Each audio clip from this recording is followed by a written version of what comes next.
We're good to go? All right. I titled my talk Aspect-Oriented Deployments with Kubernetes, which is a mouthful, so the simpler version is how to use Vault in your kube apps. The last one was more Vault from kind of an operations standpoint, and this one's definitely going to be more from a dev standpoint. So who am I? I'm Gordon. I'm a cloud engineer, work at AmFam. We do most of our stuff in AWS. I've worked with a lot of languages. Lately, it's mostly focused on Python, though. And we've been using Kubernetes for about 6 months. I'm part of a group called the Data Science and Analytics Lab, or DSAL, and we work 2 blocks that way. So the goals of this talk is basically I want to connect an existing app that I have that's running in Kubernetes to the Vault server. And I want the Vault server to give it its secrets with minimal changes to my app. Because as a developer, I don't want to have to add in a bunch of libraries and do a bunch of stuff. I just want, path of least resistance. And so starting assumptions, I want things to obviously be secure. I want things to be easy. The code has to still deploy to kube. Here's just some sample YAML. Maybe I'm deploying my cool web app with just a pod spec like this. And I want to have minimal changes to my code, minimal changes to the deployment YAML. So starting state, so my code has secrets and maybe non-secret config information that gets injected as environment variables. It's a very common pattern. I'm sure you're all familiar. And so, like I said, Python, you may just do something like this in your code where you say, get me the environment variables called username and password. And then somewhere in your pod spec or somewhere else external to the application code itself, you would provide those credentials. And so there's a couple naive approaches you can take to solve this problem. One is you can use the native Kubernetes secrets. There's an object type in Kubernetes called secret. And why is that a naive approach? Does anyone know? It's not secret? It's not secret at all. So Kubernetes, by default, stores its secrets in base 64 encoding. So anyone with access to the cluster, other apps in the clusters can read those secrets, and there's no encryption involved at all. It's just encoding. There are KMS plugins for Kubernetes that you can use that make that better, and that's an alternate approach to what I'm about to present. But this one I think is pretty cool and has some other advantages too. Another approach you can take is just add a Vault client to your code. In your Docker container, add the Vault client and have some startup script in the Docker entry point. And you can certainly do that. That's valid. I just think it's heavy, and then you have to do that to every single app that you deploy. I mean, you can use a base Docker image to do it, but I didn't want to do that. I felt like it was too much work. And alternatively, you can add the Vault SDK in your code directly, but that's even worse in my opinion, because then it's not, your app, you have to do a lot more. So if you wanted to add the SDK, like in our Python code, you would go from something like this to something more like this. And this is actually a highly truncated version of it. So I prefer not to do that. That's what I just said. So AOC to the rescue. That's AOC. I meant AOP. AOP is aspect-oriented programming. Here's the Wikipedia definition of that. It's basically looking at cross-cutting concerns and modularizing code to handle cross-cutting concerns. Cross-cutting concerns are anything that doesn't belong to an individual service. So both your user service and your transaction service and your record service, they all may need to do common utility functions like logging or metrics, or in our case, authentication, which is where Vault comes in. And so Java has really extensive examples of using AOP. The best example is probably Spring Security. For those of you familiar, you can write your methods and then just add a @secured annotation. And then as long as you have the Spring Security framework set up, it will ensure that any access to that method is restricted to whoever's allowed access. And so you don't have to write any fancy code yourself. You can just say, I want this secured and I want only these people to see it. And so I'm trying to take a similar approach with Vault and Kubernetes tonight, as you'll see. So Kubernetes has a concept of annotations too. Earlier I showed you my pod spec. You could modify this to add an annotation to it. And annotations are just key value pairs. They can be whatever you want. They do have a kind of recommended format for what the keys should look like. It's basically like a domain path. But you can put whatever data you want in them. But out of the box, they don't really do very much. You can query your pods to see which ones have certain annotations on them, but what do you do beyond that? But they don't do very much unless you tell them to. And so the way that you tell them to is using another resource type in Kube called webhooks. And there's two types of webhooks, validating admission webhook and mutating admission webhook. There's going to be a lot of mouthful words tonight because they do that. So webhooks are basically just a function of inputs and outputs. And so it's a web service that runs, and you can run it internal to your cluster or external, which is what we're doing right now. And the input is the pod spec that's about to be created. So if you're going to deploy something in Kube and you've registered a webhook handler, it will send the full YAML to this webhook service, and that will presumably do something with it and provide an output back to the Kube controller. So the input is a pod spec. The output is a little bit different for the validating one versus the mutating one. The mutating one is actually a superset of the validating one. And so whenever you go to deploy, once you've configured the webhook, when you go to deploy, the Kubernetes controller will send it to this service and wait for a response, and no pod will be created until that gets that response. Then it will either proceed or not. So the validating one is very simple. You give it a pod spec, and then based on whatever custom business logic you write, you basically return a Boolean flag called allowed, which is true or false. And if you set it to false, the pod that was being asked to be created will not be created. Very simple. Kelsey Hightower has a example of setting up a simple validating admission webhook on his GitHub in GKE. He uses the GKE function as the webhook service. It's a very easy tutorial. I have it in the links at the end of the presentation.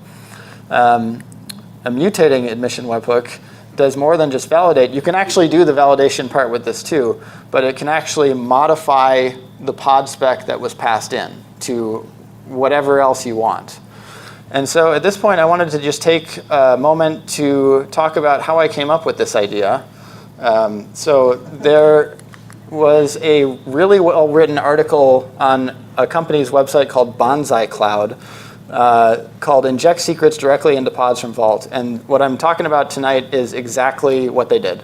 It's totally what they're doing.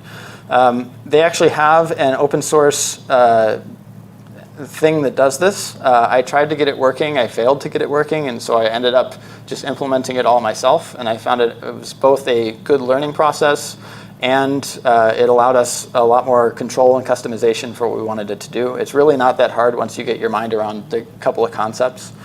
But you should definitely check out their article. It's very extensive. They have a whole repository that's written in Golang that can do all the same stuff. So the roadmap for what I want to accomplish is we're going to write a mutating webhook, aka a web service, that when it receives its input of a pod spec is going to look to see if a certain annotation is there. And since we're writing this ourselves, we get to choose whatever annotation that we want it to be. We're also going to write a helper binary that gets packaged in a Docker image that knows how to talk to Vault, and I'll touch on that in a moment. What's going to happen is if the webhook detects the presence of this annotation on an incoming pod, it will add an init container to that pod spec. And an init container, most deployments that you do just have a list of containers, but a init container is a separate section in the spec that allows you to run containers before the main ones start to kind of do setup and stuff like that. And then I'm also going to change the pod spec at the same time to add a shared volume so that the init container and your main container that you're trying to deploy can have a way of talking to each other. Would that init container be a sidecar? It's very similar to a sidecar. The difference, technically a sidecar is a container that runs in your main container section, so it's like ongoing. But conceptually they're the same. It's just adding another container in your pod environment. The difference is that this one runs and terminates before the main one starts. And actually, that's a good point. If any of you who are using Istio, they do this. They use a webhook in Istio to add sidecars for the Envoy system to all of your pods. And those are just long-running containers, whereas init containers have to terminate. And then what we're going to do is the webhook will take in the annotation value and pass in that as a parameter to my init container so that it knows where to get its secrets from. And so I made a diagram of that. The input is going to be a pod with running one container and has an annotation on it. The entry point to this pod is my container. After it passes through the webhook, I decided to do a gray Docker logo for the init container. I don't really know how to represent these things visually, but there's a shared volume between the two containers, and now the entry point moves. This is another transformation that it'll do to a binary that I've placed in the shared on the shared volume. And then the command, rather than the entry point, will be what the original entry point was. Again, all of this is pretty well documented on that Bonsai Cloud article. I've also got a blog article that I'm halfway through writing right now about this. And so what's going on inside of that init container? I'm a developer. I'm terrible at naming things. So when I wrote this for AmFam, I called it envconfig. So that's my little helper application. And it has two functions. Envconfig init is what the init container calls. And basically what that does is it is given the value of the annotation as an environment variable. So the value of the annotation that I'm giving it is actually just a path. It's not a secret. It's not anything like that. It's just a path to where the secrets live in Vault. And I'm passing that in, then transforming it from an annotation to an environment variable in the init container. And so when it runs, it will write out that path to a file on the shared volume. And then it will also copy itself, the binary, to that shared volume and quit. Because when you create a shared volume in a pod, it's blank by default. So I have to copy it. And then the second thing that happens is if you invoke it with any arguments other than my -- init, it will behave differently. And so what it will do in that mode is it will search for the env file that would have been written by that point on the shared volume. Use that so now it knows what the path in Vault is. It will connect to Vault, query for secrets at that path, and then receive those secrets back. So all of the logic for connecting to Vault is not in my application container. It's in this separate sidecar container that I've written. And then what it will simply do then is taking that new environment, because now it has secrets, it will spawn a new environment with the original entry point. So it will launch my main container as a sub-process. And the benefits to that are numerous. Number one, we can restrict so that, one thing I could have done is that I could have just said my webhook can connect to Vault directly and get the secrets and add them in, and then I don't need a sidecar or anything like that. Disadvantage to that is that in your webhook, it has to basically run in God mode. It has to be able to get secrets for anything. And I want to restrict that down to just secrets for the pod that's running. And so by doing it the sidecar method, it's effectively coming from that same pod. So whatever method that pod would use to authenticate, we're using IAM roles for that. So it'll be restricted to whatever IAM role that pod is given, and that's based on the Vault policies you set up. Secrets aren't. You're also doing that for console, right? Because you're merging those, and as far as, let's say, my web service application code doesn't distinguish between Vault and console. I'm looking at env farms by a key value, and you are merging console and Vault based on the same path and injecting into my container, right? Yeah, so for this talk, I kind of left off a couple of details of customization that we did. In reality, we made this a little more robust, where not only can we pull Vault secrets from Vault, we can pull configuration data from other sources as well. But for the purpose of this talk, don't worry about that. So on the topic of secrets, because we're not writing the actual secrets themselves to disk, we're just writing the path where they live to disk. The secrets aren't stored on anywhere on the shared volume. So even if a malicious actor got into this pod, they wouldn't be able to see them. They're also not in the shared memory because it's launching the sub-process directly, not setting the external environment variables. So it really is self-contained and secure. And then the other benefit is you don't have to change your application code at all. I can continue using my os.getEnvironment username, password, and then we're good to go. Cons is all of this is really complex to set up for the first time. Once it's good, you're good. And then also what I discovered is that the webhook code needs to be flawless because every deployment that you do in Kube is going through it, whether it's a pod or a service or whatever. So if it errors out on anything, you're going to have cascading effects downstream in all of your Kubernetes stuff. So that code has to really be solid and really well tested. Because I was working kind of in sandbox environments, but what happened is that it was not well tested, and so then things kept breaking. And so now it's quite good, but when I was first writing it, there's a lot of headaches. Features in Kubernetes when it invokes the webhook, and you, let's say you would return, let's just say a 500 to kube, can you abort and shut down and log and provide any type of notification if, for example, that webhook fails? So the article that I mentioned from Bonsai Cloud, they talk a lot about making sure that you keep this all internal to your kube cluster, don't do any external webhooks, which we totally do. And also enforcing TLS between the webhook and the pods that communicate with it and everything like that. So I deployed it to Lambda because it was easy, and also because I couldn't get the Bonsai Cloud thing working. It is over, Lambda, it's fronted by API Gateway, so it was over TLS already.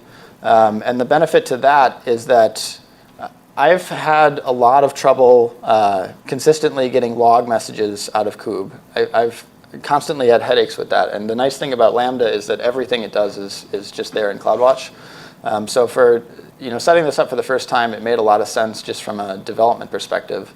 I think it's secure enough. I think over time, I may move it into a long-running pod, a service that runs inside the cluster, and really start cranking down the security dials on it, or cranking up. But for all intents and purposes, it was a lot easier to do it through Lambda, because then I have that immediate insight without having to filter through the kubectl, get logs, and all that sort of stuff.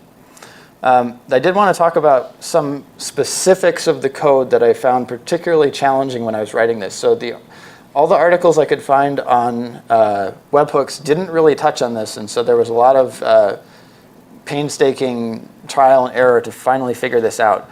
So the response that your webhook has to send back for a mutating webhook is really frickin' weird.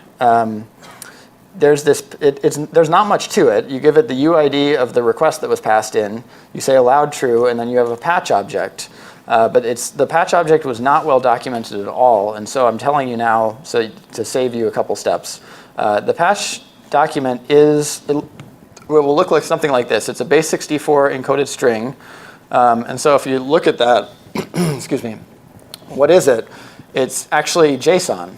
So rather than using the JSON that you're already in, they put the JSON inside of a base 64 string inside of your JSON. So just word of warning.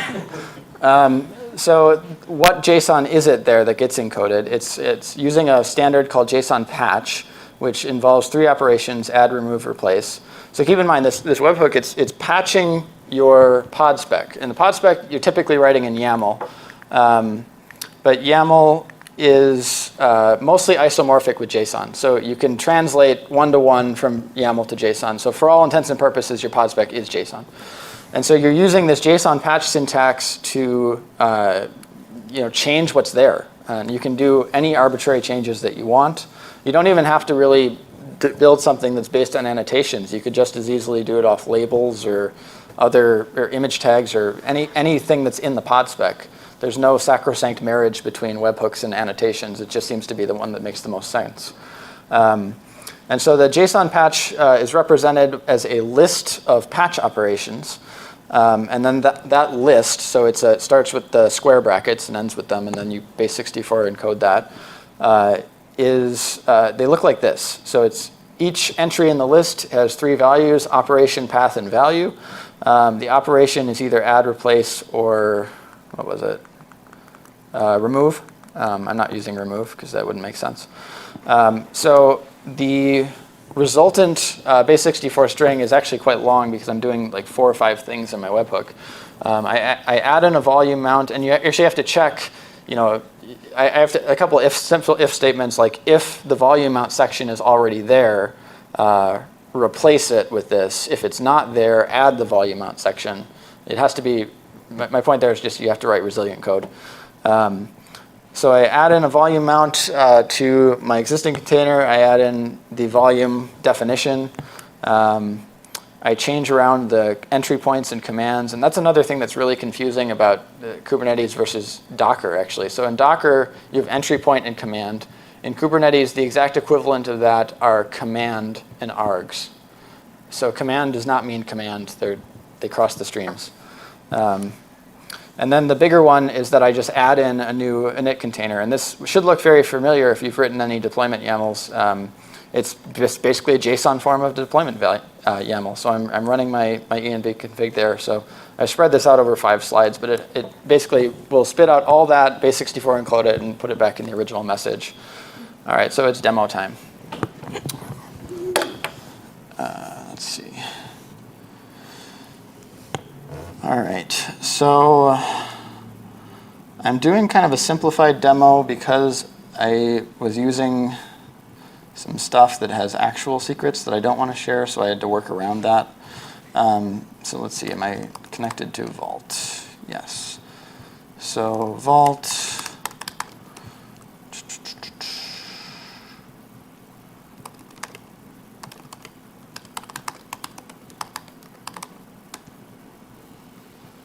Okay. I actually didn't even use those. So let's see. I actually want to start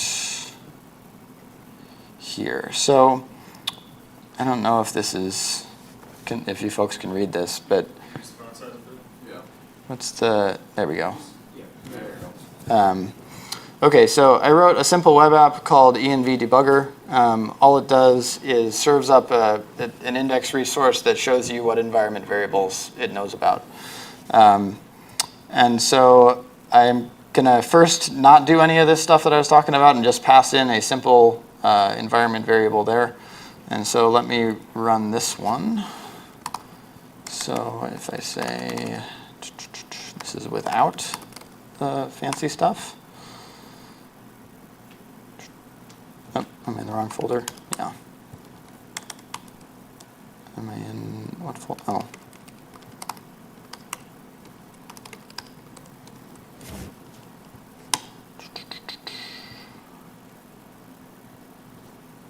Okay. And just gonna wait for, okay, that is up. So if I do some port forwarding so I can access the service from the cluster. How do I get out of this? There we go.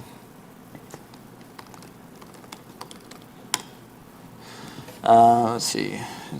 Here we go.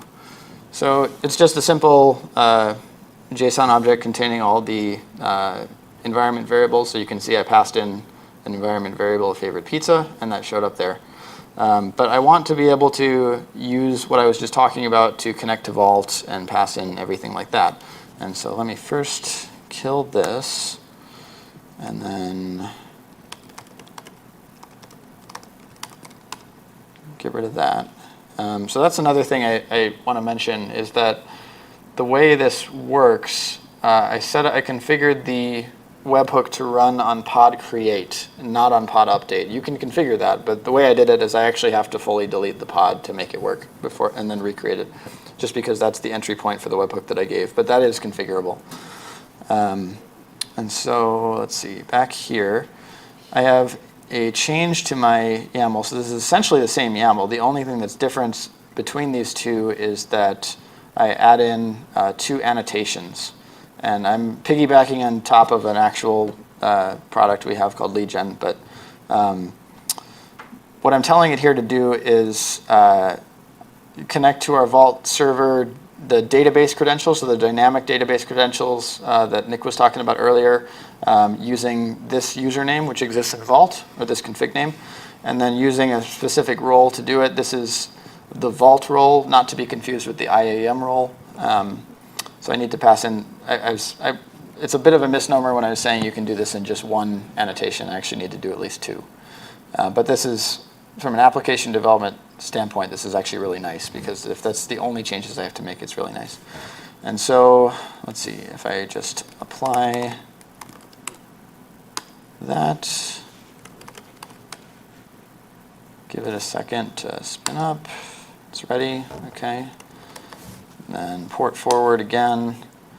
So I have changed nothing about my application code. I have changed barely anything about my deployment YAML. And now when I go back to see this web page, you'll see that it's a little bit longer because all of a sudden I have this username field, which is a real username to the development lead gen database, and a password field, same thing. It's only valid for 15 minutes, so I'm not too worried. But like I said, from a development perspective, that's very slick. I hardly had to do any work as an app developer to suddenly inject secrets. And I have another version of the annotation where I can say, and then it would be decel lead gen R&D. And that will grab any secrets that are at that path, because you can have multiple secrets assigned to a single path and inject them as variables too. I'm not going to do that for this particular one because there's some real secrets that I don't want people to see. And I was rushing to get my presentation done, so you have to set up a couple things to get it to work behind the scenes in terms of Vault policies. So there's some associations between policies and roles, and I didn't get time to do that. So we're just seeing the database one right now. But trust me when I say that if I added in that third annotation, we would see even more environment variables show up automatically. And so let's see, back to this guy.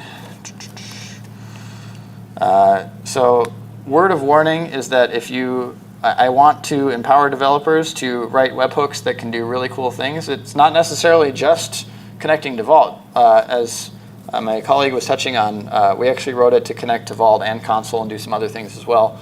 It literally is an input-output of like, give me a pod spec, and I can transform this pod spec dynamically into whatever I want it to do. So maybe you want to have some memory scaling thing that happens, or it's truly, the Mutating Admission Webhook is a truly powerful tool in Kubernetes. But it's also dangerous because if you do something wrong, you can have a lot of downstream negative effects to there. So use it wisely, but don't be afraid to use it. So some more reading. I'll leave this up here. There's a couple articles that I referenced for learning how to do this. I did actually write a blog post about this on our AmFam Labs website, but that is actually only accessible to people on the American Family Network. I'm in the process of creating my own consulting website, and I'm going to have a same version of that blog post that's cleaned up a little bit for public consumption. It's just I didn't have it ready for today, but hopefully within the next couple of weeks I will have that live on my consulting page. Follow me on stuff. I'm from DSAL. We do some pretty cool stuff. Thanks, guys.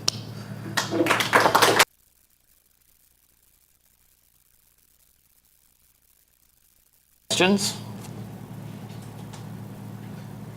Yeah. I'm just curious, so how big of a developer base is kind of using Kubernetes with that integrated? And the reason I'm asking is because one of the things that has kind of made me nervous about implementing more mutating webhooks is kind of like a developer doesn't fully understand that mutating webhook and what it does, and so now you're kind of like pulling the rug out from under them in terms of like what they submit to the API server versus what actually happens in the background. So are you using this with a big base of developers, or is it a smaller base where everybody kind of well understands that this functionality is going to be added in on the way? It's a small base for sure right now.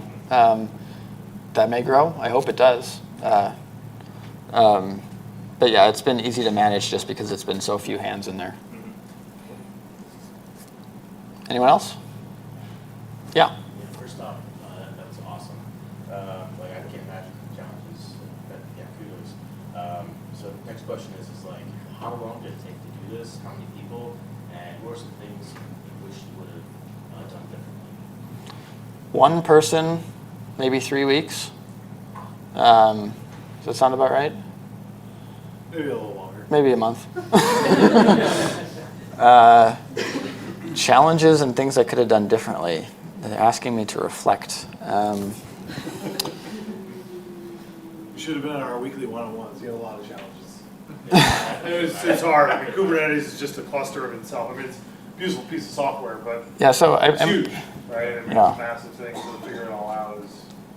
I mentioned it. Yeah, I mentioned at the beginning that I've been playing with Kube for only 6 months, and so this is pretty advanced stuff. And so I was learning this really advanced stuff at the same time that I was learning all the basics. And so for me, like, just getting consistent logs out of the cluster was a challenge. And so I maybe would have spent more time just getting used to the Kubernetes ecosystem first of all. And then in an ideal case, I maybe would have done what the Bonsai Cloud folks recommended, which was to write this as a service running in the cluster rather than doing an external Lambda for it. Although I don't feel too bad because in Kelsey Hightower's example, he does an external GKA function. But that it is more secure to keep it all within the same cluster. I can't remember half the challenges that I would have talked about with Mike at this point anymore. So, but basically just get the fundamentals down first, get a good logging solution in place, and then write it as a long-running service if you can. Yeah, I asked that in admiration. Yeah, thank you. The cool part, and he's not going to tell you this, is that, and the other developers won't tell you it either, they overlook it because now it's so easy. We just assume it was a part of Kubernetes, and it's that native almost to that extent. So it's awesome. Yeah. Just one more. I think I know the answer to this, but so is there any? Have you thought about at all? The notion of being able to sort of couple the versioning of the secrets that Nick demonstrated with sort of a deployment that's going out and grabbing these secrets, right? Because one of the things that we one of the things we really like about Helm, right? And we do use Kubernetes secrets, which, as you alluded to, other than having role-based access control within a namespace, anything within those namespaces can grab those secrets. So it's certainly a little bit less secure in that sense from this. But one of the things we like about it is that if a password is wrong and that was changed as part of a release, the entire thing can get rolled back to like the previous version of that secret. Sure. And so I'm just curious if you've thought about that at all, if there's any way to kind of couple the versioning of the secret to that deployment getting rolled. That's a really great question. He's asking about coupling the version of the secret in Vault to the deployment or to the webhook. And I have two things to say about that. Number one is, from a security standpoint, I don't believe you can restrict access on versions. So, if the pod can get access to one version of the secret, it can get access to all of the versions. But from a deployment and rollback standpoint, that would be a really valuable thing to start thinking about. I think it would be possible. I mean, basically, since you're doing an arbitrary transformation on your JSON pod spec, you could include as an annotation or label or whatever you want some version that gets packaged, and then that's just a convention then that you have to promulgate to all your developers. And then you can make it so that if it will fail to do anything if the version is not present, and so then it will ensure that you have the latest and greatest. That does add the burden of, well, maybe it's not a burden, but I was going to say updating the deployment when you change the secrets, but maybe you had to do that anyway. Great question. Anyone else? All right, thanks, guys.